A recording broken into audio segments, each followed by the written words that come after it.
Welcome to This Explainer. Right out of the gate, we're diving into a totally perspective-shifting framework for rethinking how we handle failure. We're drawing directly from an incredibly moving, iconic motivational speech by Denzel Washington. It's all about taking risks, embracing the inevitable stumbles of life, and actually finding the courage to bring your unique gifts to the world. So if you've ever felt completely paralyzed by the fear of making a mistake, well, this is the explainer for you. Okay, let's kick things off with a pretty profound thought from Nelson Mandela that Washington uses to set the stage. He reminds us that there is absolutely no passion to be found playing small. Settling for a life that's less than the one you're actually capable of living. It completely destroys our passion. The truth is, nothing in life is really worthwhile unless you take risks, and that means breaking right out of those safe, tiny boxes we tend to build for ourselves. And this naturally brings up a question you've probably heard a million times from well-meaning people. Think back to when you were applying to college, picking a major, or deciding on a career path. People almost certainly asked you, do you have a backup plan? Make sure you have something to fall back on. It's standard, conventional wisdom. It sounds so practical and safe, right? But Washington completely flips this traditional advice on its head. He argues that we shouldn't fall back on anything. Think about it. If we're inevitably going to fall, and let's be real, we all will, why would we fall backwards into safety where we can't even see what's happening? Instead, we've got to fall forward. Why? Because at least if you fall forward, you can actually see what you're going to hit. It totally shifts the mindset from retreating to the known to just stumbling aggressively into the unknown. The fundamental truth here is that to get something you've never had, you have to do something you've never done.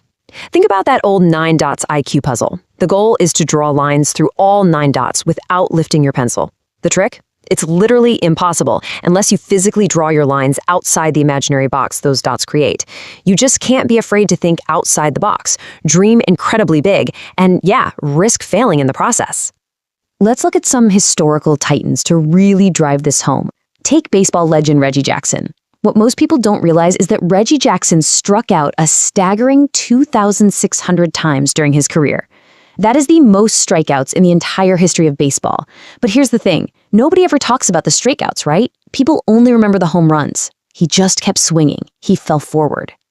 Or how about Thomas Edison, the absolute master of trial and error? Edison conducted 1,000 completely failed experiments. 1,000! Most of us would have probably quit at, experiment number 10? But Edison fell forward. He knew that every single failed experiment was just one step closer to success. And sure enough, on his 1,001st try, he invented the light bulb. So the big takeaway here is that failure isn't just some distant possibility you might magically avoid if you're careful enough. It is an absolute guarantee. You are going to lose at some point in your life. You're going to embarrass yourself. You will flat out suck at something. There's just no doubt about it. Now, I know that's not your traditional rosy advice, but it's absolutely vital that you embrace this inevitability instead of spending your whole life running from it. Washington actually lived this reality super early in his own acting career. He auditioned for what he thought was the absolutely perfect role in a Broadway musical. There was just one massive problem. He couldn't sing. Kind of a slight issue when you're doing a musical, right? So, needless to say, he completely failed to get the job. But instead of letting that embarrassment force him to quit and fall back on some backup plan, he just walked out of there, prayed, and started preparing for the very next audition. He continued to fail and fail and fail, but it didn't matter because he leaned on this fantastic old saying, if you hang around the barbershop long enough, sooner or later, you're going to get a haircut.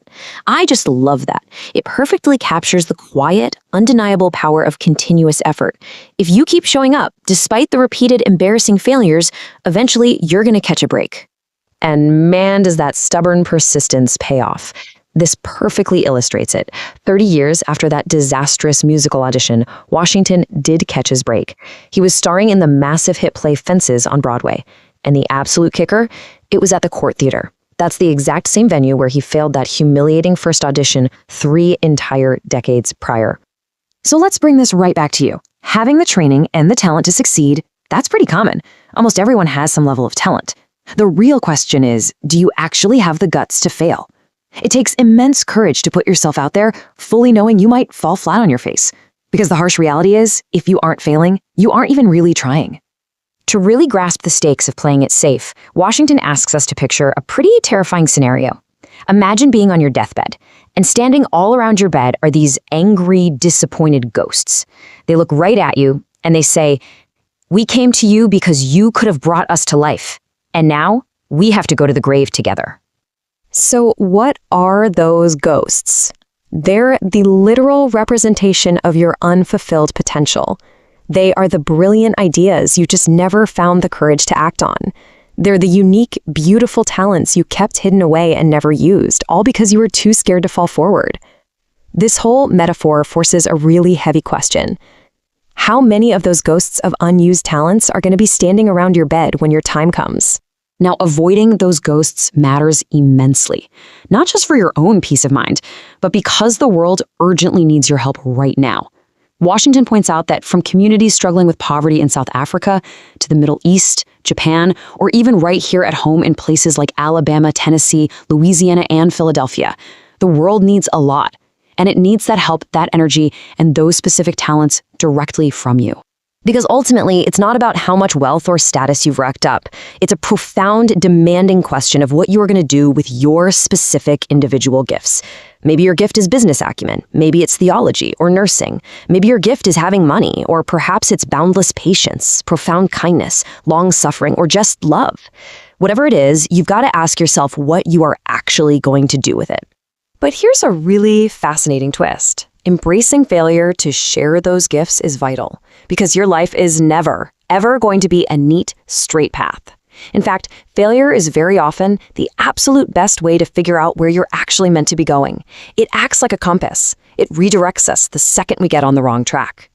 Just look at Washington's own incredibly messy timeline back when he was a student at Fordham University. The guy bounced all over the place. He started as a pre-med student, but completely failed a course called cardiac morphogenesis, which, let's be honest, sounds terrifying just to pronounce. So he switched to pre-law. Then he switched to journalism. With zero academic focus, his grades absolutely tanked to a 1.8 GPA, and the university politely suggested he take some time off. He was completely lost. So there he was, 20 years old, totally aimless, hitting absolute rock bottom. Yet being forced to take that time off led to a massive transformative moment. On exactly March 27, 1975, he was helping out in his mother's beauty shop up in Mount Vernon. And it was right there, in this moment of perceived failure and total stagnation, that his life's direction would completely shift. While he's working in the shop, there's this elder woman from the town getting her hair done, and every single time he looked in the mirror, she was staring intensely right at him. Finally, she takes the dryer off her head and delivers this spiritual prophecy. She tells him, "Young boy, you are going to travel the world and speak to millions of people." Now, sitting there with a 1.8 GPA in a beauty shop, he obviously couldn't see how on earth that was going to happen. But that prophecy came true in a wonderfully non-linear way. He didn't end up speaking to millions face-to-face from some massive podium or pulpit. Instead, the unforeseen reality was that he communicated with millions across the globe through his movies. He was speaking to audiences who couldn't even see the real him while he was talking. His whole chaotic, totally unplanned journey proves something important. What truly defines you in life isn't avoiding mistakes. What defines you are the risks you're willing to take. It's knowing what you know and humbling yourself to what you don't. It's being completely open to new people and new ideas, cherishing the people you meet and love, and above all, maintaining your faith through the sheer chaos of finding your path. So, as we wrap up this explainer, the ultimate takeaway from Washington's incredible journey is simple, but man, is it demanding. Never be discouraged by the setbacks. Never hold back your unique gifts from a world that desperately needs them. You've got to get out there and give the world absolutely everything you have. Your time, your talent, your treasures, and your prayers. I want to leave you with this one final, provocative thought. Since failure isn't just possible, but a guaranteed, absolutely necessary part of your path to success, you have a major choice to make. When you stumble, when you hit a dead end, when you inevitably fall on your journey, are you going to choose to fall forward so you can see exactly what you hit?